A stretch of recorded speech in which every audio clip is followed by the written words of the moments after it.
ਬਿਸਮਿਲ੍ਲਾਹਿਰਰਹਿਮਾਨਿਰਰਹੀਮ ਤੇ अस्सलाम वालेकुम। 22 ਫਰਵਰੀ ਪਾਕਿਸਤਾਨ ਦੇ ਵਿੱਚ ਹਫਤੇ ਦੀ ਦੁਪਹਿਰ ਤੇ ਅੱਜ ਦੇ ਪੰਜਾਬੀ ਵੀਲੌਗ 'ਚ ਚੜ੍ਹਦੇ ਤੇ ਲਹਿੰਦੇ ਪੰਜਾਬ ਦੇ ਸੱਜਣਾ ਤੇ ਮਿੱਤਰਾਂ, ਭੈਣਾਂ ਤੇ ਭਰਾਵਾਂ, ਮਾਵਾਂ ਤੇ ਬਜ਼ੁਰਗਾਂ ਨੂੰ ਜੀ ਆਇਆਂ ਨੂੰ। ਅੱਜ ਦੀ ਜਿਹੜੀ ਸਭ ਤੋਂ ਪਹਿਲੀ ਖਬਰ ਜਿੱਤੇ ਅਸੀਂ ਚਾਨਣ ਪਾਉਣਾ ਹੈ ਉਹ ਤੇ ਡੀਜੀ ISPR ਸਾਹਿਬ ਦੇ ਬਾਰੇ, ਲੇਕਿਨ ਉਸ ਤੋਂ ਪਹਿਲਾਂ ਤੁਹਾਨੂੰ ਇਹ ਦੱਸਣਾ ਹੈ ਵੀ ਆਖਿਰਕਾਰ ਬਾਜੀ ਮਰੀਮ ਜਿਹੜੀ ਉਹ ਇਮਰਾਨ ਖਾਨ ਬਣ ਗਈ।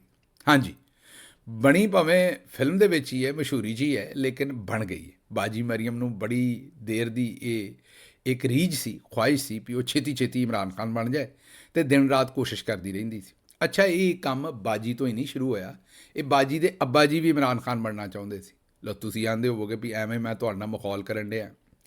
ਇਹ ਵਾਕਿਆ ਸਾਰੇ ਦਾ ਸਾਰਾ ਜਿਹੜਾ ਹਾਮਦ ਮੀਰ ਸਾਹਿਬ ਨੇ TV 'ਤੇ ਸੁਣਾਇਆ ਸੀ, ਖਾਨ ਸਾਹਿਬ ਨੇ ਵੀ ਸੁਣਾਇਆ ਕਈ ਵਾਰੀ।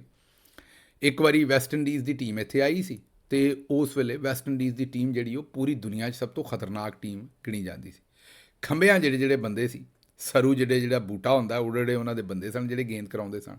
ਗੇਂਦ ਉਹਨਾਂ ਦੀ ਜਿਹੜੀ ਸੀ ਉਹ ਐਡੀ ਉੱਚੀ ਕਰਾਉਂਦੇ ਸਨ ਵੀ ਇੰਜ ਲੱਗਦਾ ਸੀ ਵੀ ਕਿਸੇ ਨੇ ਮਨਾਰੇ ਪਾਕਿਸਤਾਨ ਤੋਂ ਬਾਲ ਸੁੱਟੀ ਹੈ, ਕਿਉਂਕਿ ਬੰਦੇ ਜੋ ਐਡੇ ਉੱਚੇ ਲੰਮੇ ਸੀ ਅਤੇ ਉਹ ਜਿਹੜਾ ਉਹਨਾਂ ਦਾ ਹੱਥ ਹੈ ਉਹੀ ਬੰਦਾ ਲੱਭਦਾ ਵੀ ਕਿੱਥੋਂ ਉੱਤੋਂ ਗੇਂਦ ਆਉਣੀ ਹੈ। ਉੱਤੋਂ ਇਸ ਤਰ੍ਹਾਂ ਆਉਂਦੀ ਸੀ, ਅਸਮਾਨ ਤੋਂ ਜਿਵੇਂ ਔਲੇ ਆਉਂਦੇ ਨੇ ਨਾ, ਇਵੇਂ ਉਤਲੇ ਪਾਸਿਓਂ ਗੇਂਦ ਥੱਲੇ ਨੂੰ ਡਿੱਗਦੀ ਸੀ। ਸਪੀਡ ਵੀ ਉਹਦੀ ਕੋਈ ਬਾਹਲੀ ਹੁੰਦੀ ਸੀ ਅਤੇ ਉਹ ਕੰਨ ਦੇ ਲਾਗੋਂ ਐਂ ਲੰਘਦੀ ਸੀ ਵੀ ਜਿਵੇਂ 303 ਦੀ ਗੋਲੀ ਹੋਵੇ। ਅਤੇ ਖੈਰ, ਹੁਣ ਉਹ ਤੁਹਾਨੂੰ ਪਤਾ ਨਾ ਵੀ ਅਕਲ ਨਾ ਹੋਵੇ ਤਾਂ ਮੌਜਾਂ ਹੀ ਮੌਜਾਂ। ਅੱਛਾ, ਇਹ ਜਿਹੜੇ ਪੰਜਾਬੀ ਮੁਹਾਵਰੇ ਨੇ ਨਾ, ਜਾਂ ਕਿਸੇ ਵੀ ਜ਼ੁਬਾਨ ਦੇ ਮੁਹਾਵਰੇ ਨੇ, ਇਹ ਅਸੀਂ ਸੋਚਦੇ ਵੀ ਐਵੇਂ ਹੀ ਕਿਸੇ ਨੇ ਵਿਹਲੇ ਬੈਗ ਬਣਾਏ ਨੇ। ਨਹੀਂ, ਇੰਜ ਨਹੀਂ ਹੈ, ਵਿਹਲੇ ਬੈਗ ਨਹੀਂ ਬਣਾਏ। ਇਹ ਆਂਦੇ ਨੇ ਸਿਆਣਿਆਂ ਦੀਆਂ ਗੱਲਾਂ, ਅਤੇ ਔਲੇ ਦਾ ਖਾਧਾ ਅਤੇ ਸਿਆਣੇ ਦਾ ਆਖਿਆ ਲੇਟ ਸਮਝ ਆਉਂਦੀ ਹੈ। ਇਹ ਜਿਹੜੀਆਂ ਗੱਲਾਂ ਸਿਆਣੇ ਕਰ ਗਏ ਨਾ, ਉਹ ਪੂਰੀ ਤੋਲ ਤਾਲ ਕੇ ਕਰ ਗਏ ਨੇ। ਹਾਂ, ਇਹ ਅਲੱਗ ਗੱਲ ਹੈ ਵੀ ਕਿਤੇ ਕਿਤੇ ਕੋਈ ਥੋੜ੍ਹੇ ਜਿਹੇ ਕਰਪਟ ਕਿਸਮ ਦੇ ਸਿਆਣੇ ਵੀ ਸੀ ਜਿਹੜੇ ਐਵੇਂ ਫਜ਼ੂਲ ਗੱਲਾਂ ਵੀ ਕਰ ਗਏ ਨੇ ਵਿੱਚ, ਲੇਕਿਨ ਜ਼ਿਆਦਾ ਜਿਹੜੇ ਅਸਲ ਸਿਆਣੇ ਸੀ ਉਹਨਾਂ ਨੇ ਗੱਲਾਂ ਜਿਹੜੀਆਂ ਨੇ ਬੜੀਆਂ ਸੋਚ ਕੇ, ਮਿਣ ਕੇ ਔਰ ਫਿਰ ਉਹਨਾਂ ਨੇ ਅਦਾ ਕੀਤੀਆਂ। ਅੱਛਾ, ਹੁਣ ਨਵਾਜ਼ ਸ਼ਰੀਫ ਸਾਹਿਬ ਨੂੰ ਕਿਉਂਕਿ ਕ੍ਰਿਕਟ ਦਾ ਪਤਾ ਹੀ ਨਹੀਂ, ਜਦੋਂ ਕਿਸੇ ਬੰਦੇ ਨੂੰ ਪਤਾ ਹੀ ਨਾ ਹੋਵੇ ਨਾ, ਮਸਲਨ ਮੈਂ ਮਿਸਾਲ ਦੇ ਦੇਣਾ, ਤੁਹਾਨੂੰ ਸਮਝ ਆਏਗੀ। ਹੁਣ ਅਗਰ ਕੋਈ ਵੀ ਮੁਲਕ ਹੈ ਦੁਨੀਆ ਦੇ ਵਿੱਚ, ਮਸਲਨ ਪਾਕਿਸਤਾਨ ਦੇ ਵਿੱਚ ਲੋਕੀ ਐਡਾ ਕੋਈ ਬਾਸਕਟਬਾਲ ਨਹੀਂ ਵੇਖਦੇ, ਅਮਰੀਕਾ ਦੇ ਵਿੱਚ ਬਾਸਕਟਬਾਲ 'ਤੇ ਲੋਕੀ ਮਰਦੇ ਨੇ, ਠੀਕ ਹੈ ਨਾ। NBA ਨੈਸ਼ਨਲ ਬਾਸਕਟਬਾਲ ਐਸੋਸੀਏਸ਼ਨ, ਉਹਨਾਂ ਦੇ ਜਿਹੜੇ ਜਨਾਬ ਪਲੇਅਰ ਨੇ ਉਹਨਾਂ ਨੂੰ ਜਿਸ ਤਰ੍ਹਾਂ ਲੋਕ ਪੂਜਦੇ ਨੇ, ਤੁਸੀਂ ਸੋਚ ਨਹੀਂ ਸਕਦੇ। ਕ੍ਰਿਕਟ ਦੇ ਲੋਕਾਂ ਨੂੰ ਅਸੀਂ ਤਾਂ ਕੁਝ ਵੀ ਨਹੀਂ ਪੂਜਦੇ, ਜਾਂ ਹਿੰਦੁਸਤਾਨ ਕੁਝ ਵੀ ਨਹੀਂ ਪੂਜਦਾ ਜਿਸ ਤਰੀਕੇ ਨਾਲ ਅਮਰੀਕਾ ਦੇ ਵਿੱਚ NBA ਦੇ ਜਿਹੜੇ ਸਟਾਰਸ ਨੇ ਉਹਨਾਂ ਨੂੰ ਪੂਜਿਆ ਜਾਂਦਾ।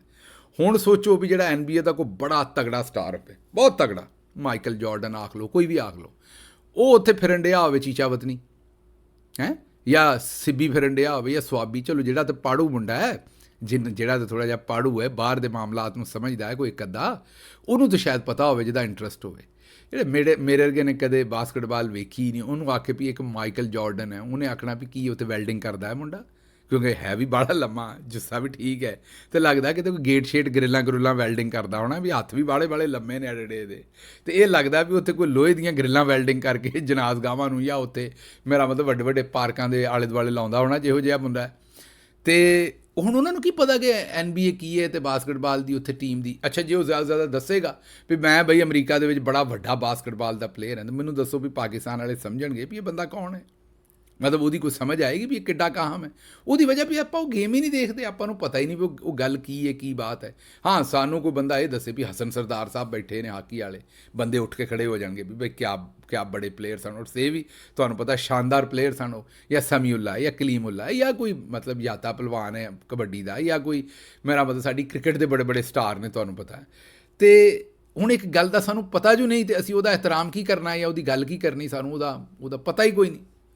ਅਤੇ ਇੰਝ ਹੀ ਹੈ ਨਾ, ਜਿਵੇਂ ਚੰਦ ਤੋਂ ਜਿਹੜੇ ਪੱਥਰ ਆਏ ਨੇ ਉਹ ਕਿਸੇ ਬੰਦੇ ਨੂੰ ਦੇ ਦੇ ਅਤੇ ਉਹਨੂੰ ਦੱਸੇ ਵੀ ਇਹ ਮੇਰਾ ਮਤਲਬ ਹੈ ਬੜਾ ਕੀਮਤੀ ਪੱਥਰ ਹੈ, ਉਹਨੂੰ ਜਦੋਂ ਉਹਦਾ ਪਤਾ ਹੀ ਨਹੀਂ ਤਾਂ ਕੀ ਉਹਦਾ ਮੁੱਲ ਆਏਗਾ, ਜਦੋਂ ਤੱਕ ਉਹਨੂੰ ਇਹ ਨਾ ਦੱਸੋ ਵੀ ਇਹ ਚੰਦ ਤੋਂ ਹੈ, ਉੱਥੋਂ ਇਸ ਤਰ੍ਹਾਂ ਆਇਆ ਹੈ, ਇਹਦਾ ਇਹ ਮੁੱਲ ਹੈ, ਇਹਦੀ ਇਹ ਗੱਲ ਹੈ। ਹੁਣ ਜਿਹੜੇ ਚੀਫ ਮਿਨਿਸਟਰ ਸਾਹਿਬ ਸਾਨੂੰ ਉਹਨਾਂ ਆਖਿਆ ਜੀ ਮੈਂ ਮੈਚ ਦੇ ਵਿੱਚ ਓਪਨਿੰਗ ਕਰਨ ਜਾਣਾ, ਅਤੇ ਨਵਾਜ਼ ਸ਼ਰੀਫ ਸਾਹਿਬ ਜਨਾਬ ਬਗੈਰ ਹੈਲਮਟ ਤੋਂ ਨਾ ਉਹ ਜਾ ਪੜੇ। ਉਹਨਾਂ ਨੇ ਬਹਰਹਾਲ, ਮੈਂ ਕਿਉਂਕਿ ਬੀਬੀਆਂ ਭੈਣਾਂ ਦੇਖਦੀਆਂ ਨੇ ਬੜੀਆਂ ਸਾਰੀਆਂ ਇਹ ਸਾਡਾ ਵੀਲਾਗ, ਅਤੇ ਇਸ ਲਈ ਮੈਂ ਬਸ ਇੰਨੀ ਗੱਲ ਦੱਸਦਾ ਵੀ ਬਗੈਰ ਹੈਲਮਟ ਪਾਇਆ ਉਹ ਜਨਾਬ ਪਹੁੰਚ ਗਏ।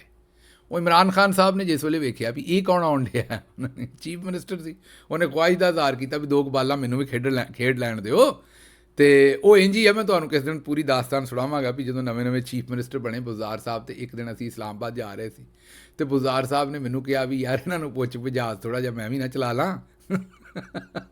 ਚਲੋ ਕਿਸੇ ਵੇਲੇ ਫਿਰ ਉਹਦੇ 'ਤੇ ਗੱਲ ਕਰਾਂਗੇ। ਉਹ ਬੜਾ ਔਖਾ ਡੱਕਿਆ ਮੈਂ, ਕਿਤੇ ਮੇਰਾ ਮਤਲਬ ਉੱਥੇ ਬਹੁਤੀ ਜ਼ਿੱਦ ਕਰ ਜਾਂਦੇ ਸੀ ਵੀ ਅਸੀਂ ਉੱਤੇ ਬਹੁਤ ਉੱਤੇ ਸੀ ਹਵਾ ਦੇ ਵਿੱਚ, ਔਰ ਉਹ ਚੀਫ ਮਿਨਿਸਟਰ ਸਾਨੂੰ ਆਉਂਦੇ ਵੀ ਮੈਂ ਸਾਂਭਣਾ ਆਇਆ ਕੁਰਸੀ ਨੂੰ, ਤਾਂ ਫਿਰ ਸੋਚੋ ਕੀ ਬਣਦਾ। ਬਹਰਹਾਲ ਚਲੋ ਖੈਰ ਇੱਕ ਅਲੱਗ ਗੱਲ ਹੈ, ਉਹ ਔਖਾ ਕੰਮ ਸੀ ਮੇਰਾ। ਉਹ ਮੈਨੂੰ ਇੱਕ ਵਾਰੀ ਇੱਕ ਮੇਰਾ ਕੁਲੀਗ ਸੀ, ਉਹਨੇ ਮੈਨੂੰ ਕਿਹਾ ਕਿ ਹੈ ਤੇ ਤੂੰ ਜਹੰਨਮੀ ਸੇ, ਲੇਕਿਨ ਹੁਣ ਸ਼ਾਇਦ ਤੂੰ ਦੋਜ਼ਖ ਚਲੇ ਜਾਏ। ਮੈਂ ਕਿਹਾ ਕਿਉਂ? ਉਹਨਾਂ ਕਿਹਾ ਜਿਹੜਾ ਬੁਜ਼ਾਰ ਸਾਹਿਬ ਦੇ ਨਾਲ ਤੂੰ ਟਾਈਮ ਕੱਟਿਆ ਉਹ ਜ਼ਾਹਿਰ ਹੈ ਤੇਰੇ ਕਈ ਸਾਰੇ ਗੁਨਾਹ ਹੋ ਸਕਦਾ, ਰੱਬ ਨੇ ਜਾਂ ਚੜ੍ਹਾਤੇ ਹੋਣ ਤੇਰੇ 'ਤੇ ਜਾਂ ਬਖਸ਼ ਦਿੱਤੇ ਹੋਣ, ਇਹ ਤਾਂ ਹੁਣ ਰੱਬ ਨੂੰ ਹੀ ਪਤਾ ਹੈ।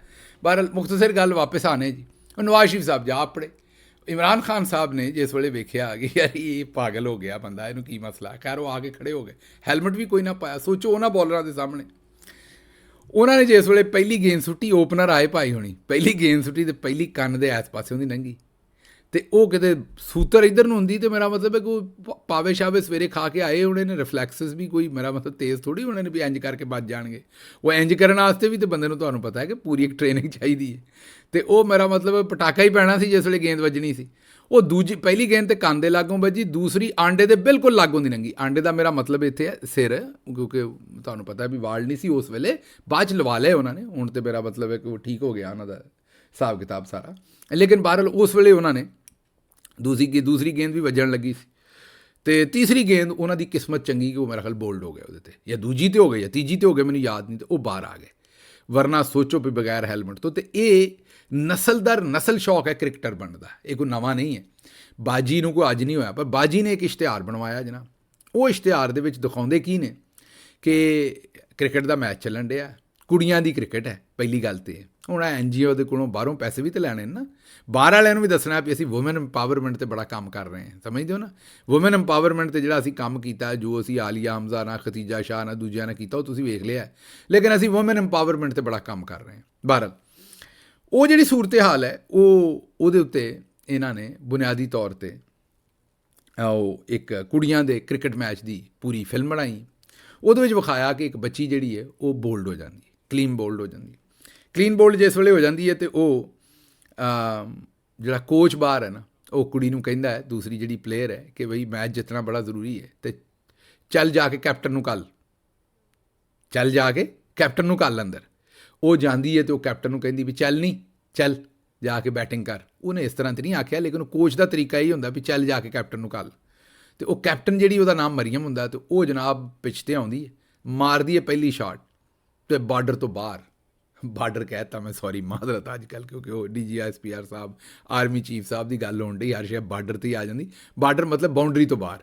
ਅੱਜ ਕੱਲ੍ਹ ਤੁਹਾਨੂੰ ਪਤਾ ਹੈ ਸ਼ਰੀਫ ਖਾਨਦਾਨ ਦਾ ਤੇ ਵੈਸੇ ਹੀ ਸਾਰਾ ਕੁਝ ਬਾਉਂਡਰੀ ਤੋਂ ਬਾਹਰ ਹੈ। ਕਤਰੀ ਖਤ ਵੀ ਬਾਉਂਡਰੀ ਤੋਂ ਬਾਹਰ, ਉਹਨਾਂ ਦੇ ਜਨਾਬੇ ਵਾਲਾ ਜਿਹੜੇ ਮੇਰੀ ਲੰਦਨ ਤੇ ਕੀ ਪਾਕਿਸਤਾਨ 'ਚ ਪ੍ਰਾਪਰਟੀ ਨਹੀਂ, ਹਸਨ ਹੁਸੈਨ, ਹਰ ਸ਼ਾਹੀ ਬਾਹਰ ਹੈ, ਬਾਰਡਰ ਤੋਂ ਬਾਹਰ ਹੈ, ਉਹਨਾਂ ਦੀ ਆਪਣੀ ਬਾਉਂਡਰੀ ਤੋਂ ਬਾਹਰ ਹੈ। ਉਹਨਾਂ ਦੇ ਸਾਰੇ ਲੰਦਨ ਦੇ ਫਲੈਟ ਵੀ ਆਪਣਾ ਬਾਉਂਡਰੀ ਤੋਂ ਬਾਹਰ, ਉਹਨਾਂ ਦੀਆਂ ਸਰਜਰੀਆਂ ਵੀ ਬਾਉਂਡਰੀ ਤੋਂ ਬਾਹਰ, ਉਹਨਾਂ ਦੇ ਪਲੇਟਲੈਟਸ ਵੀ ਬਾਹਰ, ਉਹ ਪੂਰਾ ਟੱਬਰ ਹੀ ਬਾਉਂਡਰੀ ਤੋਂ ਬਾਹਰ ਹੈ। ਤੁਹਾਨੂੰ ਪਤਾ ਉਹਦੇ ਸਿਰਫ ਜਿਸ ਵੇਲੇ ਉਹ ਵਾਰੀ ਲੈਣ ਵਾਸਤੇ ਅੰਦਰ ਆਉਂਦੇ ਨੇ, ਉਸ ਤੋਂ ਬਾਅਦ ਤੇ ਉਹ ਬਾਉਂਡਰੀ ਤੋਂ ਬਾਹਰ, ਤੋਂ ਪਹਿਲੀ ਸ਼ਾਟ ਹੀ ਬਾਉਂਡਰੀ ਤੋਂ ਬਾਹਰ। ਲੇਕਿਨ ਉਹ ਜਾ ਕੇ ਜਿੱਥੇ ਡਿੱਗੀ ਨਾ, ਉਹ ਡਿੱਗਦੀ ਹੈ ਕਿ ਕਿੱਲੇ 'ਤੇ। ਕਿੱਲੇ ਦਾ ਮਤਲਬ ਹੈ ਏਕੜ ਖੇਤ, ਸਮਝਦੇ ਹੋ ਨਾ, ਪੈਲੀ। ਉਹ ਜਾ ਕੇ ਪੈਲੀ 'ਚ ਡਿੱਗਦੀ ਹੈ। ਪੈਲੀ ਮਤਲਬ ਜ਼ਿਮੀਦਾਰ ਦੀ, ਬਿਲਕੁਲ ਉਹੀ ਜ਼ਿਮੀਦਾਰ ਜਿਨ੍ਹਾਂ ਨੂੰ ਬਾਜੀ ਨੇ ਮਾਫੀਆ ਆਖਿਆ ਸੀ ਤੇ ਉਹਨਾਂ ਕੋਲੋਂ ਕਣਕ ਨਹੀਂ ਸੀ ਲਈ। ਜੀ ਬਿਲਕੁਲ ਦਰੁਸਤ ਕਹਿ ਰਹੇ ਹੋ। ਇਹ ਪਹਿਲੀ ਗੇਂਦ ਉੱਥੇ ਜਾ ਕੇ ਡਿੱਗੀ, ਜਿਨ੍ਹਾਂ ਨੂੰ ਮਾਫੀਆ ਕਿਹਾ ਸੀ ਅਸੀਂ, ਤੇ ਉਹਨਾਂ ਕੋਲੋਂ ਕਣਕ ਨਹੀਂ ਸੀ ਲਈ। ਉਸ ਤੋਂ ਬਾਅਦ ਉਹਨਾਂ ਦੀ ਕਣਕ ਕੱਖੋਂ ਕਾਰ ਹੋਈ, ਤੇ ਤੁਹਾਡੇ ਸਾਹਮਣੇ ਉਹ ਕੱਖਾਂ ਦੇ ਵਿੱਚ ਰੁਲ ਗਏ ਉਹ ਜ਼ਿਮੀਦਾਰ, ਤੇ ਨਾਲ ਉਹਨਾਂ ਦੇ ਬੱਚੇ ਵੀ। ਇਸ ਵਾਰੀ ਉਹਨਾਂ ਡਰਦਿਆਂ ਕਣਕ ਨਹੀਂ ਲਾਈ, ਤੇ ਫਿਰ ਅਸਿਸਟੈਂਟ ਕਮਿਸ਼ਨਰ ਤੇ ਪੁਲਿਸ ਦੇ SHO ਦਬਕੇ ਮਾਰ ਕਣਕ ਭਿਜਵਾਉਣ ਡਏ ਸਨ, ਤੇ ਇਸ ਵਾਰੀ ਕਣਕ ਦੀ ਜਿਹੜੀ ਫਸਲ ਘੱਟ ਹੋਈ ਹੈ, ਹੁਣ ਵੇਖਦੇ ਉਹਦੇ ਨਾਲ ਕੀ ਬਣਦਾ, ਉੱਥੇ ਡਿੱਗੀ। ਦੂਜੀ ਗੇਂਦ ਜਿਹੜੀ ਹੈ ਉਹ ਜਾ ਕੇ ਡਿੱਗੀ ਜੀ ਮਰੀਜ਼ਾਂ ਦੇ ਕੋਲ। ਹਾਂਜੀ, ਕਿਹੜੇ ਮਰੀਜ਼ਾਂ ਦੇ ਕੋਲ? ਉਹਨਾਂ ਮਰੀਜ਼ਾਂ ਦੇ ਕੋਲ ਜਿਨ੍ਹਾਂ ਨੂੰ ਬਾਜੀ ਅੱਜ ਕੱਲ੍ਹ ਪੈਨਾਡੋਲ ਵਗੈਰਾ ਦੀ ਗੋਲੀ ਦੇ ਦਿੰਦੀ ਹੈ, ਲੇਕਿਨ ਉਹਨਾਂ ਕੋਲੋਂ ਹੈਲਥ ਕਾਰਡ ਖੋਲਿਆ 10 ਲੱਖ ਰੁਪਈਏ ਦਾ ਸਾਲਾਨਾ ਇਲਾਜ ਫੀ ਫਰਦ ਕੋਲੋਂ ਖੋਹ ਕੇ, ਤੇ ਉਹਨਾਂ ਨੂੰ ਪੈਨਾਡੋਲ ਦੀ ਗੋਲੀ ਦਿੱਤੀ ਹੈ। ਦੂਜੀ ਗੇਂਦ ਹੁੰਦੀ ਹੈ ਉੱਥੇ ਡਿੱਗੀ ਹੈ। ਆਂਦੇ ਨਾ ਅਕਲ ਨਾ ਹੋਵੇ ਤਾਂ ਮੌਜਾਂ ਹੀ ਮੌਜਾਂ। ਹੁਣ ਤੁਸੀਂ ਆਪ ਹਿਸਾਬ ਲਾਉਣਾ, ਮੈਨੂੰ ਨਹੀਂ ਪਤਾ ਇਸ ਗੱਲ ਦਾ, ਤੁਸੀਂ ਇਹ ਹਿਸਾਬ ਲਾਉਣਾ ਵੀ ਇਹਨਾਂ ਦੇ ਅੱਬਾ ਜੀ ਜਿਹੜਾ ਹੈਲਮਟ ਪਾਉਣ ਤੋਂ ਬਗੈਰ ਆਪਣੇ ਸਾਰੇ, ਮੇਰਾ ਮਤਲਬ ਹੈ ਕਿ ਨਾਜ਼ੁਕ ਅਜ਼ਾ ਹੁੰਦੇ ਨੇ ਸਾਰੇ, ਤੁਹਾਨੂੰ ਪਤਾ ਹੈ, ਅੱਖ ਹੁੰਦੀ ਹੈ, ਨੱਕ ਹੁੰਦਾ ਹੈ, ਸਾਰੇ ਨਾਜ਼ੁਕ ਅਜ਼ਾ ਜਿਹੜੇ ਨੇ, ਮੇਰਾ ਮਤਲਬ ਕੰਨ ਸ਼ਨ ਨੇ, ਸਿਰ ਹੈ, ਉਹਦੀ ਹਿਫਾਜ਼ਤ ਕਰਨ ਤੋਂ ਬਗੈਰ ਹੀ ਵੈਸਟ ਇੰਡੀਜ਼ ਦੇ ਸਾਹਮਣੇ ਜਾ ਖਲੋਤੇ ਸਨ। ਉਹ ਵੱਡੀ ਬੇਵਕੂਫੀ ਸੀ। That was the bigger ਸਟੂਪਿਡਿਟੀ। ਜਾਂ ਇਹ ਜਿਹੜੀ ਬਾਜੀ ਮਰੀਮ ਨੇ ਜਾਂ ਉਹਨਾਂ ਦੀ ਟੀਮ ਨੇ ਕੀਤੀ ਹੈ ਵੀ ਗੇਂਦਾਂ ਜਾ ਕੇ ਉੱਥੇ ਡਿੱਗ ਰਹੀਆਂ ਨੇ, ਜਿਨ੍ਹਾਂ ਨੂੰ ਲੁੱਟਿਆ, ਜਿਨ੍ਹਾਂ ਨੂੰ ਮਾਫੀਆ ਆਖਿਆ, ਜਿਨ੍ਹਾਂ ਦਾ ਬੇੜਾ ਗਰਕ ਕੀਤਾ ਤਾਂ ਕਿ ਐਕਸਪੋਜ਼ ਹੋਵੇ। ਔਰ ਇਹ ਤੁਸੀਂ ਫੈਸਲਾ, ਲੇਕਿਨ ਇੱਥੇ ਨਹੀਂ ਕੰਮ ਰੁਕਣਾ, ਇਹ ਤੋਂ ਗਾਂਹ ਵੀ ਤੁਰਨਾ ਪੈਣਾ। ਇਹਦੋਂ ਅੱਗੇ ਦੀ ਸੁਣ ਲਓ। ਇਹਦੋਂ ਅੱਗੇ ਦੀ ਇਹ ਹੈ ਕਿ ਕ੍ਰਿਕਟ ਦੇ ਵਿੱਚ ਤਾਂ ਤੁਹਾਨੂੰ ਪਤਾ ਹੀ ਇੱਕ ਕਪਤਾਨ ਹੀ ਬੈਟਿੰਗ ਆਰਡਰ ਜਿਹੜਾ ਹੈ ਉਹ, ਹਾਂ ਇਹ ਜ਼ਰੂਰ ਹੈ ਜਦੋਂ ਟੀਮ ਸਿਲੈਕਟ ਹੁੰਦੀ ਉਦੋਂ ਕੋਚ ਨਾਲ ਗੱਲਬਾਤ ਹੁੰਦੀ ਹੈ ਔਰ ਕੋਚ ਨਾਲ ਕਈ ਵਾਰੀ ਬੈਟਿੰਗ ਆਰਡਰ ਦੀ ਵੀ ਡਿਸਕਸ਼ਨ ਹੋ ਜਾਂਦੀ ਹੈ। ਲੇਕਿਨ ਜਿਸ ਵੇਲੇ ਮੈਚ ਸ਼ੁਰੂ ਹੋ ਜਾਂਦਾ ਉਸ ਵੇਲੇ ਕਪਤਾਨ ਦਾ ਦਿਲ ਕਰੇ ਤਾਂ ਕੋਚ ਨੂੰ ਪੁੱਛ ਲੈ, ਦਿਲ ਨਾ ਕਰੇ ਤੇ ਕਪਤਾਨ ਦੀ ਗੱਲ ਹੀ ਚੱਲਦੀ ਹੈ। ਪਰ ਹੁਣ ਬਾਜੀ ਵਿਚਾਰੀ ਜਿਹੜੀ ਹੈ ਉਹਨੇ ਤਾਂ ਕਦੇ ਕਪਤਾਨ ਦੀ ਤਾਂ ਸੁਣੀ ਨਹੀਂ ਬਾਜੀ ਨੇ ਤਾਂ ਕੋਚ ਦੀ ਸੁਣੀ ਹੈ। ਤੁਹਾਨੂੰ ਪਤਾ ਬਾਜੀ ਕਪਤਾਨ ਦੀ ਸੁਣਦੀ ਹੀ ਨਹੀਂ। ਕਪਤਾਨ ਜੋ ਮਰਜ਼ੀ ਆਖਦਾ ਰਹੇ ਬਾਜੀ ਨਹੀਂ ਸੁਣਦੀ ਨਾ। ਕਪਤਾਨ ਬੇਸ਼ੱਕ ਆਖੇ ਵੀ ਮੈਂ ਆਪਣੀ ਜਾਨ ਦੇ ਦੇਣੀ ਹੈ, ਕਪਤਾਨ ਬੇਸ਼ੱਕ ਸਾਫਾ ਲਾ ਕੇ ਸੁੱਟਦਾ ਹੈ, ਬੇਸ਼ੱਕ ਰੱਖ ਲੈ, ਕਪਤਾਨ ਦੀ ਨਹੀਂ ਸੁਣਨੀ ਬਾਜੀ ਨੇ। ਬਾਜੀ ਨੇ ਸੁਣਨੀ ਹੈ ਤੇ ਜਾ ਕੇ ਸੁਣਨੀ ਹੈ ਕੋਚ ਦੀ, ਕਿਉਂਕਿ ਕੋਚ ਹੀ ਹੈ ਭਾਈ ਜਿਹੜਾ 17 ਸੀਟਾਂ ਦੇ ਉੱਤੇ ਹਕੂਮਤ ਦੇ ਦਿੰਦਾ। ਕੋਚ ਹੀ ਹੈ ਨਾ ਜਿਹੜਾ ਐਡੇ ਨਲਾਇਕ ਬੰਦੇ ਨੂੰ ਚੁੱਕ ਕੇ ਤੇ ਸੂਬੇ ਦੇ ਵਿੱਚ ਆਪਣਾ ਇੱਕ ਸੂਬਾ ਦੇ ਦੇ ਤੇ ਉੱਤੇ ਚਾਚੇ ਨੂੰ ਉੱਤੇ ਦੇ ਦੇ। ਇਸ ਲਈ ਬਾਜੀ ਨੂੰ ਲੱਗਦਾ ਵੀ ਗੱਲ ਕੋਚ ਦੀ ਸੁਣਨੀ ਹੈ। ਤੁਹਾਨੂੰ ਯਾਦ ਹੈ ਨਾ ਬਾਜੀ ਨੇ ਕਿਹਾ ਸੀ ਕਿ ਮੁਝੇ ਉਹ ਰਾਸਤਾ ਆਤਾ ਹੈ, ਉਸ ਰਾਸਤੇ में हाथ जोड़ने पड़ते हैं, ਪਾँव ਪਕੜਨੇ ਪੜਤੇ हैं। ਬਾਜੀ ਨੇ ਅਗਲੀ ਗੱਲ ਨਹੀਂ ਸੀ ਦੱਸੀ ਵੀ ਹੋਰ ਕੀ ਕੁਛ ਕਰਨਾ ਪੈਂਦਾ, ਸਿਰਫ ਬਾਜੀ ਨੇ ਹੱਥ ਜੋੜਨ ਤੇ ਪੈਰ ਪੜਨ ਦਾ ਇਹ ਨਹੀਂ ਦੱਸਿਆ ਵੀ ਅਸਲ ਦੇ ਵਿੱਚ ਬੂਟ ਪਾਲਿਸ਼ ਕਰਨੇ ਪੈਂਦੇ ਨੇ। ਆਹੋ ਅਸਲ ਗੱਲ ਬਾਜੀ ਨੇ ਸਾਰੀ ਗੱਲ ਦੱਸਦੀ ਨਾ ਵੀ ਕੀ ਕੁਛ ਕਰਨਾ ਪੈਂਦਾ, ਅਤੇ ਗੱਲ ਜਿਹੜੀ ਹੈ ਉਹ ਲੋਕਾਂ ਨੂੰ ਉਦੋਂ ਹੀ ਸਮਝ ਆ ਜਾਂਦੀ ਵੀ ਇਹ ਤਾਂ ਸ਼ਬਾਜ਼ ਸ਼ਰੀਫ ਸਾਹਿਬ ਵਾਲਾ ਹੀ ਕੰਮ ਹੈ ਸਾਰਾ ਜਿਹੜਾ ਉਹ ਕਰਦੇ ਨੇ। ਬਾਜੀ ਨੇ ਅਸਲ ਕੰਮ ਨਹੀਂ ਦੱਸਿਆ ਵੀ ਅਸਲ ਦੇ ਵਿੱਚ ਬੂਟ ਪਾਲਿਸ਼ ਕਰਨੇ ਪੈਂਦੇ ਨੇ। ਅੱਛਾ ਹੁਣ ਬਾਜੀ ਨੂੰ ਉਹੀ ਆਦਤ ਪਈ ਕੋਚ ਵਾਲੀ। ਉਹ ਬਾਜੀ ਨੂੰ ਕੋਈ ਪੁੱਛੇ, ਹਾਲਾਂਕਿ ਸਾਰਿਆਂ ਨੂੰ ਪਤਾ ਹੈ ਕਿ ਇਮਰਾਨ ਖਾਨ ਸਾਹਿਬ ਕਪਤਾਨ ਰਹੇ ਨੇ, ਕਿਸੇ ਦੀ ਜ਼ਰੂਰਤ ਥੋੜ੍ਹੀ ਆ ਕੇ ਚੱਲ ਵੀ ਕਪਤਾਨ ਹੋਣ, ਉਹ ਜਾਵੇ ਉਹਨੂੰ ਘੱਲ ਅੰਦਰ। ਕਪਤਾਨ ਆਪ ਫੈਸਲਾ ਕਰਦਾ ਕਿੰਨੇ ਬੈਟਿੰਗ ਆਰਡਰ 'ਤੇ ਜਾਣਾ ਜਾਂ ਉਹਨੇ ਕਿਸ ਵੇਲੇ ਜਾਣਾ, ਉਹਦੀ ਕਿਸ ਵੇਲੇ ਲੋੜ ਹੈ। ਪਰ ਇੱਥੇ ਬਾਜੀ ਨੂੰ ਕਿਉਂਕਿ ਆਦਤ ਪਈ ਹਰ ਸ਼ੈ ਕੋਚ ਦੇ ਕਹਿਣ 'ਤੇ ਬਾਜੀ ਨੇ ਆਖਿਆ ਵੀ ਜਿਵੇਂ ਤੋਂ ਬਾਜੀ ਦੀ ਵਿਚਾਰੀ ਉਹ ਕਹੀ। ਮੈਂ ਤੁਹਾਨੂੰ ਇੱਕ ਗੱਲ ਦੱਸਣਾ, ਜਿਹੜਾ ਬੰਦਾ ਮਾੜਾ ਹੁੰਦਾ ਹੈ ਨਾ, ਜਿਹੜਾ ਬੰਦਾ ਮਾੜਾ ਹੁੰਦਾ ਹੈ ਉਹ ਤੁਸੀਂ ਕਦੀ ਗੌਰ ਕੀਤਾ ਵੀ ਜਿਹੜੇ ਤੁਸੀਂ ਖਾਬ ਵੇਖਦੇ ਹੋ ਉਹ ਆਪਣੀ ਜ਼ੁਬਾਨ 'ਚ ਵੇਖਦੇ ਹੋ। ਤੁਸੀਂ ਭਾਵੇਂ ਇੰਗਲੈਂਡ ਰਵੋ, ਤੁਸੀਂ ਭਾਵੇਂ ਵਲੈਤ ਮਤਲਬ ਇੰਗਲੈਂਡ ਵਲੈਤ ਰਵੋ, ਭਾਵੇਂ ਜਰਮਨੀ ਰਵੋ ਅਤੇ ਭਾਵੇਂ ਜਰਮਨ ਜ਼ੁਬਾਨ ਬੋਲੋ, ਅਤੇ ਭਾਵੇਂ ਇਟਾਲੀਅਨ ਬੋਲੋ, ਅਤੇ ਭਾਵੇਂ ਆਪਣਾ ਮੇਰਾ ਮਤਲਬ ਹੈ ਕਿ ਬਸ਼ੀਰ ਬਸਾਲ ਸਾਹਿਬ ਤਰ੍ਹਾਂ ਫਰ ਇਟਾਲੀਅਨ ਜ਼ੁਬਾਨ ਬੋਲੋ, ਅਤੇ ਭਾਵੇਂ ਅਮਰੀਕਾ 'ਚ ਅੰਗਰੇਜ਼ੀ ਬੋਲੋ। ਤੁਸੀਂ ਜਿਹੜਾ ਹੈ ਜਨਾਬੇ ਵਾਲਾ ਕਦੀ ਵੀ ਇਹ ਮੁਮਕਿਨ ਨਹੀਂ ਹੈਗਾ ਕਿ ਤੁਸੀਂ ਆਪਣੇ ਖਾਬ ਜਿਹੜੇ ਨੇ ਉਹ ਉੱਥੋਂ ਦੀ ਜ਼ੁਬਾਨ 'ਚ ਵੇਖੋ। ਖਾਬ ਆਪਣੀ ਮਾਂ ਬੋਲੀ 'ਚ ਹੀ ਵੇਖਦਾ ਬੰਦਾ, ਜਿਹੜੀ ਉਹਦੀ ਜ਼ੁਬਾਨ ਹੁੰਦੀ ਹੈ। ਅਤੇ ਇਸੇ ਤਰੀਕੇ ਨਾਲ ਇਹ ਤਾਂ ਹੋ ਗਈ ਗੱਲ ਜਿਹੜੀ ਇੱਕ ਸੱਚੀ। ਪਰ ਇੱਕ ਹੋਰ ਗੱਲ ਵੀ ਹੈ, ਜਿਹੜੇ ਬੰਦੇ ਦੇ ਕਰਤੂਤ ਮਾੜੇ ਹੁੰਦੇ ਨੇ ਉਹਨੂੰ ਖਾਬ 'ਚ ਵੀ ਕੋਈ ਨਾ ਕੋਈ ਗਾਲਾਂ ਹੀ ਕੱਢਣ ਡਿਆ ਹੁੰਦਾ। ਉਹ ਜਿਹੜਾ ਖਾਬ ਦੇ ਵਿੱਚ ਵੀ ਬਾਦਸ਼ਾਹ ਅਕਬਰ ਨਹੀਂ ਹੁੰਦਾ, ਉਹਦੇ ਖਾਬ ਦੇ ਵਿੱਚ ਵੀ ਕੋਈ ਨਾ ਕੋਈ ਉਹਨੂੰ ਲਿੱਤਰ ਪੌਲਾ ਹੀ ਕਰਨ ਡਿਆ ਹੁੰਦਾ। ਅਤੇ ਇਹ ਜ਼ਰਾ ਬਾਜੀ ਦੀ ਵਿਚਾਰੀ ਦੀ ਹਾਲਤ ਵੇਖ ਲਓ ਕਿ ਬਾਜੀ ਦੀ ਜਿਹੜੀ ਕ੍ਰੀਏਟਿਵਿਟੀ ਹੈ ਨਾ ਉਹਦੇ ਵਿੱਚ ਵੀ ਕੋਚ ਹੀ ਸਾਰਾ ਕੁਛ ਹੈ, ਅਤੇ ਕੋਚ ਦੇ ਕਹਿਣ 'ਤੇ ਬਾਜੀ ਕਰਨ ਡਈ ਹੈ, ਅਤੇ ਕੋਚ ਹੀ ਬਾਜੀ ਨੂੰ ਕਹਿੰਦਾ ਵੀ ਹੁਣ ਜਾ ਚਲੀ ਜਾ ਅਤੇ ਹੁਣ ਆ ਜਾ, ਅਤੇ ਬਾਜੀ ਉਹਦੀਆਂ ਗੱਲਾਂ ਮੰਨਦੀ ਹੈ। ਬਹਰਹਾਲ ਅੱਗੇ ਤੁਰਨਾ ਜੀ, ਇਹ ਗੱਲ ਤਾਂ ਜਿਹੜੀ ਹੋ ਗਈ ਹੈ। ਹੁਣ ਇਹ ਤਾਂ ਇੱਕ ਭੈੜੀ ਜੀ ਮਸ਼ਹੂਰੀ ਸੀ ਬਾਜੀ ਨੇ ਜਿਹੜੀ ਬਣਾਈ, ਉਹ ਤੁਹਾਨੂੰ ਦੱਸਿਆ। ਵਜ਼ੀਰ ਆਲਾ ਪੰਜਾਬ ਦੇ ਖਿਲਾਫ ਮਨਫੀ ਪ੍ਰੋਪੇਗੈਂਡਾ ਦੇ ਤਹਿਤ ਪੀਕਾ ਐਕਟ ਦੇ ਤਹਿਤ ਇੱਕ ਮੁਕੱਦਮਾ ਹੋਰ ਦਰਜ ਲਾਹੌਰ 'ਚ ਕਰ ਲਿਆ। 3 ਪਹਿਲੇ ਕੀਤੇ ਨੇ, ਉਹ 3 ਮੁਕੱਦਮਿਆਂ 'ਚ ਬੰਦੇ ਫੜ ਕੇ ਅੰਦਰ ਦਿੱਤੇ ਨੇ, ਹੁਣ ਚੌਥਾ ਵੀ ਮੁਕੱਦਮਾ ਦਰਜ ਕਰ ਲਿਆ। ਬਣਾ ਦਿਓ, ਬਿਲਕੁਲ ਬਣਾ ਦਿਓ। ਇਹ ਜਿਹੜੀ ਮਰੀਮ ਨਵਾਜ਼ ਸ਼ਰੀਫ ਸਾਹਿਬਾਂ ਨਾ, ਇਹਨਾਂ ਨੂੰ ਇੰਨੀ ਕੁ ਮੁਕੱਦਸ ਗਾਏ ਬਣਾ ਦਿਓ, ਇੰਨੀ ਕੁ ਮੁਕੱਦਸ ਗਾਏ ਬਣਾ ਦਿਓ ਕਿ ਕੋਈ ਇਹਨਾਂ ਦੀ ਕੋਈ ਤਸਵੀਰ ਨਾ ਸ਼ੇਅਰ ਕਰ ਪਵੇ, ਕੋਈ ਇਹਨਾਂ 'ਤੇ ਤਨਕੀਦ ਨਾ ਕਰ ਪਵੇ। ਉਹ ਜਰਨਲਿਸਟ ਜਿਹਨੇ ਦੱਸਿਆ ਸੀ ਵੀ ਕਰਪਸ਼ਨ ਹੋਈ ਆ, ਇਹ ਸੜਕ ਜਿਹਦਾ ਰੰਗ ਲੱਥਿਆ, ਅਤੇ ਉਹਨੂੰ ਚੁੱਕ ਕੇ ਪਤਾ ਨਹੀਂ ਕਿੰਨੇ ਦਿਨ ਗਾਇਬ ਰੱਖਿਆ, ਅਤੇ ਹੁਣ ਪਹਿਲੀ ਬਾਰਿਸ਼ ਪਈ ਹੈ ਅਤੇ ਉਹ ਸੜਕ ਦਾ ਰੰਗ ਲੱਥ ਗਿਆ। ਹੁਣ ਕਿਹੜਾ ਪੁੱਛੇਗਾ ਇਹਨਾਂ ਦੇ ਕੋਲੋਂ ਵੀ ਅਸਲ ਦੇ ਵਿੱਚ ਹਕੀਕਤ ਕੀ ਸੀ? ਬਹਰਹਾਲ ਕੋਈ ਪੁੱਛਣ ਵਾਲਾ ਤਾਂ ਹੈ ਨਹੀਂ। ਅੱਛਾ ਜੀ, ਅਗਲੀ ਖਬਰ ਇਹ ਹੈ ਕਿ ਲਮਸ ਦੇ ਵਿੱਚ ਜੋ ਕੁਝ ਹੋਇਆ DGSPR ਨਾਲ ਤੁਹਾਨੂੰ ਪਤਾ ਲੱਗ ਹੀ ਗਿਆ ਵੀ ਉੱਥੇ ਗਏ ਸਨ ਅਤੇ ਉੱਥੇ ਸਟੂਡੈਂਟਾਂ ਨੇ ਬੜਾ ਇhtਜਾਜ ਕੀਤਾ। ਉਹਨਾਂ ਨੇ ਜਨਾਬ ਇੱਕ ਵਾਰੀ ਹਰ ਸ਼ੈ ਭੰਨ ਕੇ ਰੱਖ ਦਿੱਤੀ। ਲੇਕਿਨ ਹੁਣ ਉੱਥੋਂ ਦੇ ਪ੍ਰੋਫੈਸਰ ਵੀ ਬਾਹਰ ਆ ਗਏ ਨੇ। ਨਿਦਾ ਕਿਰਮਾਨੀ ਸਾਹਿਬਾ ਉੱਥੋਂ ਦੀਆਂ ਪ੍ਰੋਫੈਸਰ ਨੇ, ਉਹਨਾਂ ਨੇ ਕਿਹਾ ਕਿ ਜੀ ਮੈਨੂੰ ਖੁਸ਼ੀ ਹੈ ਇਸ ਗੱਲ ਦੀ ਕਿ ਮੇਰੀ ਯੂਨੀਵਰਸਿਟੀ ਦੇ ਪ੍ਰੋਫੈਸਰ ਅਤੇ ਸਟੂਡੈਂਟ ਨਿਕਲੇ ਨੇ, ਕਿਉਂਕਿ ਯੂਨੀਵਰਸਿਟੀਆਂ ਫੌਜ ਲਈ ਨਹੀਂ ਹੈਗੀਆਂ, ਯੂਨੀਵਰਸਿਟੀਆਂ ਸਟੂਡੈਂਟਾਂ ਵਾਸਤੇ ਨੇ, ਅਤੇ ਇੱਥੇ ਜਿਹੜਾ ਕੰਮ ਹੈ ਨਾ ਉਹ ਹੀ ਹੋਣਾ ਚਾਹੀਦਾ, ਮਤਲਬ ਪੜ੍ਹਾਈ ਲਿਖਾਈ ਹੋਣੀ ਚਾਹੀਦੀ। ਬਹਰਹਾਲ DGSPR ਸਾਹਿਬ ਨਾਲ ਬੜੀ ਮਾੜੀ ਹੋਈ ਹੈ। ਉੱਥੇ ਗਏ ਨੇ ਤੁਸੀਂ ਸਟੂਡੈਂਟਾਂ ਨੇ ਬੜੀ ਮੇਰਾ ਮਤਲਬ ਫੰਡ ਕੱਢ ਕੇ ਰੱਖ ਦਿੱਤੀ ਹੈ। ਵੈਸੇ ਸੋਚਣ ਨਾ ਹੀ ਜਾਇਆ ਕਰਨੇ ਇਸ ਪਾਸੇ ਨੂੰ, ਸਟੂਡੈਂਟਾਂ ਨੂੰ ਚੰਗਾ ਭਲਾ ਬੰਦਾ ਉਹਨਾਂ ਦੇ ਲਾਗੇ ਨਹੀਂ ਜਾਂਦਾ, ਪਰ DG ਸਾਹਿਬ ਸਾਰੇ ਕੰਮ ਕਰਕੇ ਸਾਰੀਆਂ ਕਾਰਵਾਈਆਂ ਕਰਕੇ ਫਿਰ ਵੀ ਉੱਥੇ ਜਾਂਦੇ ਨੇ। ਵੈਸੇ ਹੈ ਹੌਸਲਾ, ਮੈਂ ਇਹ ਗੱਲ ਮੰਨਦਾ ਕਿ DG ਸਾਹਿਬ ਦਾ ਹੌਸਲਾ ਹੈ। ਅੱਛਾ ਜੀ, ਅੱਗੋਂ ਫੌਜ ਸਾਨੂੰ 2/3 ਅਕਸਰੀਅਤ ਦਿਲਾਏਗੀ।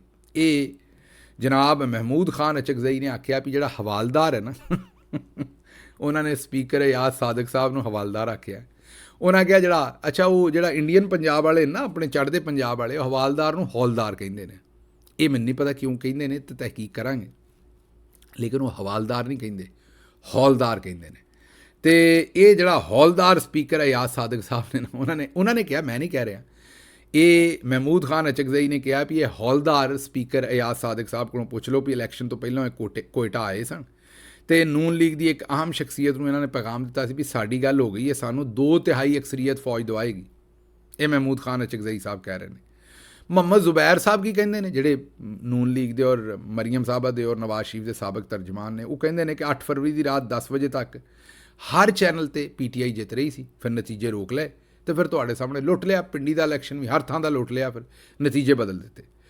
ਅੱਛਾ ਜੀ, ਜਿਹੜੇ ਪਟਨ ਇੱਕ ਤਨਜ਼ੀਮ ਹੈ ਸੌਰੀ ਜਿਹੜੀ ਇਲੈਕਸ਼ਨ ਦੀ ਧਾਂਦਲੀ ਦੇ ਉੱਤੇ ਰਿਪੋਰਟਸ ਜਾਰੀ ਕਰਦੀ ਹੈ, ਉਹਨਾਂ ਨੇ 8 ਫਰਵਰੀ ਦੇ ਇਲੈਕਸ਼ਨ ਦੀ ਧਾਂਦਲੀ ਤੇ ਸਾਰੇ ਸਬੂਤ ਔਰ ਰਿਪੋਰਟ ਜਾਰੀ ਕੀਤੀ। ਉਹਨਾਂ ਦੇ ਜਿਹੜੇ ਸਰਬਰਾਹ ਨੇ, ਸਰਵਰ ਬਾਰੀ ਸਾਹਿਬ, ਉਹਨਾਂ ਦੇ ਘਰ ਤੇ ਹੁਣ ਛਾਪੇ ਵੱਜ ਰਹੇ ਨੇ ਔਰ ਉਹਨਾਂ ਨੂੰ ਗ੍ਰਿਫਤਾਰ ਕਰਨ ਦੀਆਂ ਕੋਸ਼ਿਸ਼ਾਂ ਕੀਤੀਆਂ ਜਾ ਰਹੀਆਂ ਨੇ। ਇਹ ਸ਼ਰਮ ਦੀ। ਫਿਰ ਆਂਦੇ ਨੇ ਪਾਕਿਸਤਾਨ 'ਚ ਇਤਜਾਜ ਕਰੋ। ਹਾਂਜੀ, ਹੁਣੇ ਜਵੇਦ ਚੌਧਰੀ ਸਾਹਿਬ ਆਂਦੇ ਸਨ, ਫੈਸਲ ਚੌਧਰੀ ਸਾਹਿਬ ਇੱਕ ਪ੍ਰੋਗਰਾਮ 'ਚ ਉਹਨਾਂ ਦੇ ਅੱਗੇ ਬੈਠੇ ਸਨ ਵੀ ਤੁਸੀਂ ਬਾਹਰ ਕਿਉਂ ਇਤਜਾਜ ਕਰਦੇ ਹੋ, ਜਿਹੜਾ ਆਰਮੀ ਚੀਫ ਦੇ ਜਾਣ ਤੇ ਬਾਹਰ ਇਤਜਾਜ ਹੋਇਆ ਉੱਤੇ ਇਤਰਾਜ਼ ਕਰਦੇ ਸਨ, ਪਾਕਿਸਤਾਨ 'ਚ ਇਤਜਾਜ ਕਰੋ। ਇਹ ਹੁੰਦਾ ਜੇ ਪਾਕਿਸਤਾਨ ਦੇ ਵਿੱਚ ਜੇ ਕੋਈ ਰਿਪੋਰਟ ਜਾਰੀ ਕਰਦੇ ਉਹਨੂੰ ਚੁੱਕ ਲੈਂਦੇ ਜੇ। ਨਾਲੇ ਤੁਸੀਂ ਆਂਦੇ ਜੇ ਵੀ ਲੋਕੀ ਇੱਥੇ ਇਤਜਾਜ ਕਰਨ ਤਾਂ ਕਿ ਨਾ ਉਹਨਾਂ ਦੇ ਫਿਰ ਘਰ ਦੀਆਂ ਔਰਤਾਂ ਛੱਡੋ, ਨਾ ਘਰ ਛੱਡੋ, ਨਾ ਚਾਦਰ ਚਾਰ ਦੀਵਾਰੀ, ਨਾ ਬਿਜ਼ਨਸ, ਨਾ ਜ਼ਿਲ੍ਹੇ ਸ਼ਾਹ, ਨਾ ਮੇਰਾ ਮਤਲਬ ਫਿਰ ਕੋਈ ਸ਼ਾਇਦ ਛੱਡੋ ਨਾ ਤੁਸੀਂ ਉਹਨਾਂ ਦੀ। ਤੇ ਇਸ ਤੋਂ ਚਾਹੁੰਦੇ ਜੇ ਫਿਰ ਭਾਵੇਂ 26 ਨਵੰਬਰ ਕਰ ਦਿਓ ਤੇ ਭਾਵੇਂ 9 ਮਈ ਕਰ ਦਿਓ, ਇੱਥੇ ਕਿਹੜਾ ਇਤਜਾਜ ਕਰੇ। ਦੂਜਾ ਇਤਜਾਜ ਕਰਨ ਦੀ ਇਜਾਜ਼ਤ ਵੀ ਨਹੀਂ ਦਿੰਦੇ। ਬਹਰਹਾਲ ਸਰਵਰ ਬਾਰੀ ਸਾਹਿਬ ਤੇ ਇਹਨਾਂ ਨੇ ਜ਼ਮੀਨ ਤੰਗ ਕੀਤੀ ਹੈ। ਸਾਡੀ ਤਮਾਮ ਸਤਾਇਸ਼ ਉਹਨਾਂ ਲਈ, ਸਾਡੀ ਸਪੋਰਟ ਉਹਨਾਂ ਵਾਸਤੇ, ਤੇ ਇਸ ਕੰਮ ਦੀ ਅਸੀਂ ਭਰਪੂਰ ਮੁਜ਼ੰਮਤ ਕਰਦੇ ਹਾਂ ਜਿਹੜੀ ਸਫਦਰ ਆਪਣਾ ਜਿਹੜੀ ਸਰਵਰ ਬਾਰੀ ਸਾਹਿਬ ਨਾਲ ਕੀਤੀ ਜਾ ਰਹੀ ਹੈ। ਅੱਛਾ ਜੀ, ਆਖਰੀ ਖਬਰ ਜਿਹੜੀ ਤੁਹਾਡੇ ਸਾਹਮਣੇ ਰੱਖਣੀ ਉਹ ਅਹਿਮਦ ਫਰਾਦ ਸਾਹਿਬ ਸ਼ਾਇਰ ਨੇ, ਉਹਨਾਂ ਦਾ ਬਿਆਨ। ਉਹਨਾਂ ਨੇ ਆਖਿਆ ਹੈ ਕਿ ਬਹੁਤ ਜਲਦ ਸ਼ੇਰ ਅਫਜ਼ਲ ਮਰਵਤ ਦੀਆਂ ਸਾਰੀਆਂ ਤੋਪਾਂ ਦਾ ਰੁਖ ਇਮਰਾਨ ਖਾਨ ਦੀ ਜਾਨਬ ਹੋਏਗਾ। ਸ਼ੇਰ ਅਫਜ਼ਲ ਮਰਵਤ ਨੂੰ ਵੀ ਮਰੀਮ ਨਵਾਜ਼ ਜੈਸੀ ਬਿਮਾਰੀ ਲਾਹਕ ਹੈ। ਉਹ ਸਮਝਦੇ ਨੇ ਕਿ ਉਹ ਮਕਬੂਲ ਨੇ, ਉਹਨਾਂ ਦੀ ਗੱਲ ਸੁਣੀ ਜਾਏਗੀ, ਆਵਾਮ ਉਹਨਾਂ ਦੇ ਮਗਰ ਹੈ। ਸ਼ੇਰ ਅਫਜ਼ਲ ਮਰਵਤ ਆਪਣੇ ਹਲਕੇ ਤੋਂ ਕੌਂਸਲਰ ਦਾ ਇਲੈਕਸ਼ਨ ਨਹੀਂ ਲੜ ਸਕਦੇ। ਉਹਨਾਂ ਦੇ ਕਹਿਣ ਦਾ ਮਤਲਬ ਹੈ ਕਿ ਇਮਰਾਨ ਖਾਨ ਦੀਆਂ ਵੋਟਾਂ ਤੋਂ ਬਗੈਰ ਇਸਤੇਮਾਲ ਕਰਨ ਵਾਲੇ ਮਰਵਤ ਸਾਹਿਬ ਨੂੰ ਬੇਦਰਦੀ ਔਰ ਬੁਰੀ ਤਰ੍ਹਾਂ ਇਸਤੇਮਾਲ ਕਰ ਰਹੇ ਨੇ, ਤੇ ਉਹਨਾਂ ਦੇ ਕਹਿਣ ਦਾ ਮਤਲਬ ਇਹ ਹੈ ਕਿ ਜਲਦੀ ਚਾਨਣ ਹੋ ਜਾਏਗਾ। ਉਧਰੋਂ ਦੂਸਰੇ ਪਾਸਿਓਂ ਸ਼ੇਰ ਅਫਜ਼ਲ ਮਰਵਤ ਨੇ ਕਿਹਾ ਕਿ ਮੈਨੂੰ ਜਿਹੜੇ ਗਾਲਾਂ ਕੱਢਣ ਵਾਲੇ ਨੇ ਉਹਨਾਂ 'ਚੋਂ ਇੱਕ ਵੀ ਪਸ਼ਤੂਨ ਨਹੀਂ ਹੈਗਾ। ਮਤਲਬ ਉਹ ਇਹ ਮੰਨਦੇ ਨੇ ਵੀ ਉਹਨਾਂ ਨੂੰ ਗਾਲਾਂ ਪੈ ਰਹੀਆਂ, ਲੇਕਿਨ ਆਂਦੇ ਨੇ ਵੀ ਇਹ ਮੈਨੂੰ ਕੋਈ ਹੋਰ ਗਾਲਾਂ ਕੱਢਦੇ ਨੇ, ਪਸ਼ਤੂਨ ਨੇ। ਪਸ਼ਤੂਨ ਕਾਰਡ ਖੇਲ ਦਿੱਤਾ, ਕੌਮੀਅਤ ਖੇਡ ਦਿੱਤੀ। ਇਸੇ ਕੰਮ ਲਈ ਉਹਨਾਂ ਨੂੰ ਲਿਆਇਆ ਗਿਆ ਸੀ ਕਿ ਪਾਰਟੀ 'ਚ ਡਿਵਾਈਡ ਪੈਦਾ ਕਰਨ। ਪਸ਼ਤੂਨ ਪੰਜਾਬੀ, ਪਸ਼ਤੂਨ ਸਿੰਧੀ, ਪਸ਼ਤੂਨ ਮਹਾਜਰ, ਪਸ਼ਤੂਨ ਜਿਹੜਾ ਹੈ ਨਾ ਜੀ ਉਹ ਬਲੋਚ, ਇਹਨਾਂ ਦੇ ਰੌਲੇ ਆਪਸ 'ਚ ਪਾਏ ਜਾਣ ਤਾਂ ਕਿ ਪਾਰਟੀ ਜਿਹੜੀ, ਕਿਉਂਕਿ ਇਮਰਾਨ ਖਾਨ ਹੈ ਨਾ ਪਾਕਿਸਤਾਨ ਦਾ, ਇਮਰਾਨ ਖਾਨ ਨੇ ਐਸੀ ਪਾਰਟੀ ਬਣਾਈ ਜਿਹਦੇ ਵਿੱਚ ਸਾਰੇ ਰੰਗ ਪਰੋਏ ਨੇ। ਇਮਰਾਨ ਖਾਨ ਦੀ ਕਿਸੇ ਪਾਰਟੀ ਦਾ ਕੋਈ ਬੰਦਾ ਸੁਬਾਈਅਤ ਦੀ ਗੱਲ ਨਹੀਂ ਕਰੇਗਾ, ਦੂਜੇ ਨੂੰ ਆਪਣੇ ਤੋਂ ਵੱਧ ਕੇ ਕਹੇਗਾ। ਮਸਲਾ ਸੀ ਸਾਡੀ ਕਾਬੀਨਾ ਦੇ ਵਿੱਚ ਜਿੰਨੇ ਵੀ ਪਠਾਨ ਸਨ ਜਾਂ ਬਲੋਚ ਸਨ ਜਾਂ ਉਰਦੂ ਸਪੀਕਿੰਗ ਸਨ, ਅਸੀਂ ਉਹਨਾਂ ਨੂੰ ਸਾਰਿਆਂ ਨੂੰ ਆਪਣੇ ਤਾਂ, ਔਰ ਉਹ ਸਾਨੂੰ ਮੁਤਬਰ ਸਮਝਦੇ ਸਨ, ਅਸੀਂ ਉਹਨਾਂ ਨੂੰ ਮੁਤਬਰ ਸਮਝਦੇ ਸਨ। ਇਹੀ ਤਾਂ ਇਮਰਾਨ ਖਾਨ ਦੀ ਖੂਬਸੂਰਤੀ ਹੈ। ਤੇ ਬਹਰਹਾਲ ਹੁਣ ਉਹਨਾਂ ਨੇ ਕਿਹਾ ਜੀ ਕਿ ਮੈਨੂੰ ਪਸ਼ਤੂਨ ਹੀ ਗਾਲਾਂ ਨਹੀਂ ਕੱਢਦੇ, ਬਾਕੀ ਸਾਰੇ ਕੱਢਦੇ ਨੇ। ਇੱਕ ਤਾਂ ਪਸ਼ਤੂਨ ਕਾਰਡ ਖੇਡ ਦਿੱਤਾ, ਦੂਜਾ ਉਹਨਾਂ ਨੇ ਬੜਾ ਕਾਰਨਾਮਾ ਅੰਜਾਮ ਦਿੱਤਾ। ਉਹਨਾਂ ਕਿਹਾ ਜਿਹੜਾ ਇੱਜ਼ਤ ਔਰ ਨਿਕਾਹ ਦਾ ਕੇਸ ਬਣਿਆ ਸੀ ਨਾ, ਉਹ ਨਹੀਂ ਸੀ ਬਣਨਾ, ਉਹ ਨਹੀਂ ਸੀ ਬਣਨਾ ਅਗਰ ਉਹਨਾਂ ਨੇ ਕਿਹਾ ਕਿ ਅਗਰ ਕੁਝ ਲੋਕਾਂ ਦਾ, ਜਰਨੈਲਾਂ ਦਾ ਸ਼ਾਇਦ ਕੋਈ ਸੋਸ਼ਲ ਮੀਡੀਆ ਦੇ ਉੱਤੇ ਕਿਸੇ ਐਕਟਰਸ ਦੇ ਨਾਲ ਅਫੇਅਰ ਬਣਾਉਣ ਦੀ ਕੋਸ਼ਿਸ਼ ਕੀਤੀ, ਅਗਰ ਉਹ ਨਾ ਬਣਾਇਆ ਜਾਂਦਾ ਤਾਂ ਇਹ ਨਹੀਂ ਸੀ ਬਣਨਾ। ਬੱਲੇ ਵੇ ਬੱਲੇ ਬੱਲੇ ਬੱਲੇ ਬੱਲੇ, ਸਾਨੂੰ ਇਸ ਗੱਲ ਦਾ ਪਤਾ ਹੀ ਨਹੀਂ ਸੀ। ਇਸ ਗੱਲ ਦਾ ਪਤਾ ਹੁੰਦਾ, ਇਮਰਾਨ ਖਾਨ ਨੂੰ ਵੀ ਨਹੀਂ ਪਤਾ ਇਸ ਗੱਲ ਦਾ। ਐਵੇਂ ਸਾਰੇ ਅਟੈਕ ਕਰਦੇ ਰਹੇ ਕਿ ਜੀ ਇੱਜ਼ਤ ਦਾ ਕੇਸ ਬਹੁਤ ਬੁਰਾ ਬਣਾਇਆ। ਇਹ ਤਾਂ ਫਿਰ ਅਸੀਂ ਆਪ ਹੀ ਕਸੂਰਵਾਰ ਹੋਏ ਨਾ, ਸ਼ੇਰ ਅਫਜ਼ਲ ਮਰਵਤ ਸਾਹਿਬ। ਕਸੂਰ ਤਾਂ ਫਿਰ ਸਾਡਾ ਹੀ ਹੋਇਆ ਕਿ ਸਾਡੇ 'ਤੇ ਕੇਸ ਬਣਿਆ। ਇਸੇ ਤਰ੍ਹਾਂ ਇਹਨਾਂ ਕੋਲੋਂ ਕੋਈ ਪੁੱਛੇਗਾ ਤਾਂ ਇਮਰਾਨ ਖਾਨ ਸਾਹਿਬ ਨੂੰ ਗੋਲੀਆਂ ਵੱਜਣ ਦੀ ਵਜ੍ਹਾ ਦੱਸ ਦੇਣਗੇ ਵੀ ਇਹ ਗਲਤੀ ਕੀਤੀ ਸੀ ਇਮਰਾਨ ਖਾਨ ਨੇ, ਇਸ ਤੋਂ ਗੋਲੀਆਂ ਵੱਜੀਆਂ ਨੇ। ਬਹਰਹਾਲ ਅੱਜ ਕੱਲ੍ਹ ਪਤਾ ਨਹੀਂ ਕਿਹੜੇ ਪਾਸੇ ਨੂੰ ਤੁਰ ਪਏ ਨੇ। ਮੈਂ ਇਹੀ ਕਹਿ ਸਕਦਾ, ਨਾ ਤੁਰਦੇ ਤਾਂ ਬਿਹਤਰ ਸੀ, ਲੇਕਿਨ ਚਲੋ ਤੁਰ ਪਏ ਨੇ, ਚੰਗੀ ਗੱਲ ਹੈ। ਵੇਖ ਲਾਂਗੇ ਆਉਣ ਵਾਲੇ ਵਕਤ 'ਚ ਕੀ ਹੁੰਦਾ। ਬਹਰਹਾਲ ਮੈਨੂੰ ਇੱਥੋਂ ਇਜਾਜ਼ਤ ਦਿਓ, ਰੱਬ ਰੱਖ।